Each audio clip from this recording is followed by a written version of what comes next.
Telugu మ్యాట్రిమోనీకి thanks చెప్పాలి. 26 ఏళ్ల క్రితం ఇదే తెలుగు మ్యాట్రిమోనీ ద్వారానే వేళమ్మకి పెళ్లి చేశాం. పెళ్ళంటేనే Telugu మ్యాట్రిమోనీనే.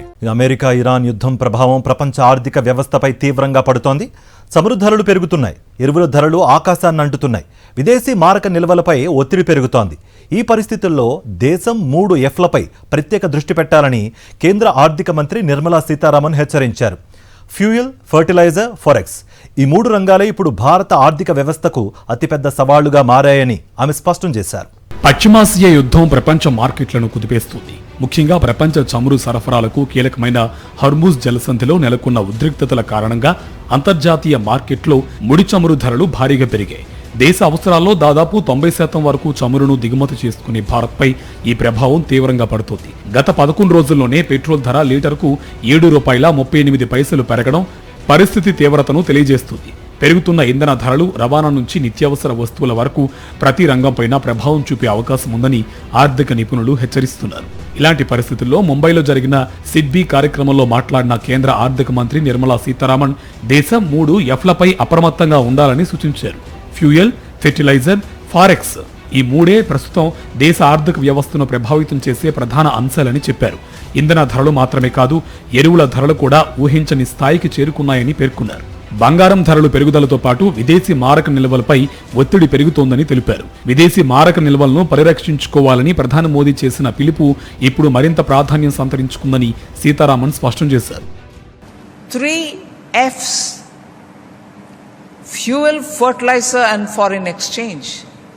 And the foreign exchange is for, in this context, purchase of gold. So we need to understand this, and we also should appreciate that the challenges are more external driven.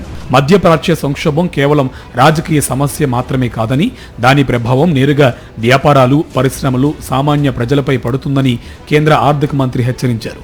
ఇంధన ఖర్చులు పెరగడం, సరుకు రవాణాలో జాప్యాలు ఏర్పడటం, shipping ఛార్జీలు పెరగడం, పరిశ్రమలకు అవసరమైన ముడి పదార్థాల సరఫరాలో అంతరాయాలు ఏర్పడడం వంటి సమస్యలు ఒకేసారి ఎదురయ్యే ప్రమాదం ఉందన్నారు.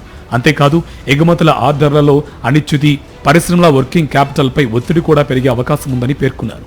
అయితే ప్రపంచ పరిస్థితులు క్లిష్టంగా ఉన్నప్పటికీ భారత ఆర్థిక వ్యవస్థ బలంగానే ఉందని, భయోందోళనలకు గురి కావాల్సిన అవసరం లేదని నిర్మలమ్మ ధీమా వ్యక్తం చేశారు. ఇంధన ధరల పెరుగుదలపై వస్తున్న విమర్శలకు కూడా కేంద్రం సమాధానమిచ్చింది. పెట్రోల్, డీజిల్పై ఎక్సైజ్ సుంకాలను తగ్గించడం ద్వారా ప్రభుత్వం ఇప్పటికే భారీ ఆదాయ నష్టాన్ని భరిస్తోందని నిర్మలా సీతారామన్ వెల్లడించారు. ఈ నిర్ణయం వల్ల కేంద్ర ఖజానాపై ₹1,00,000 కోట్ల పైగా ప్రభావం పడుతుందని చెప్పారు.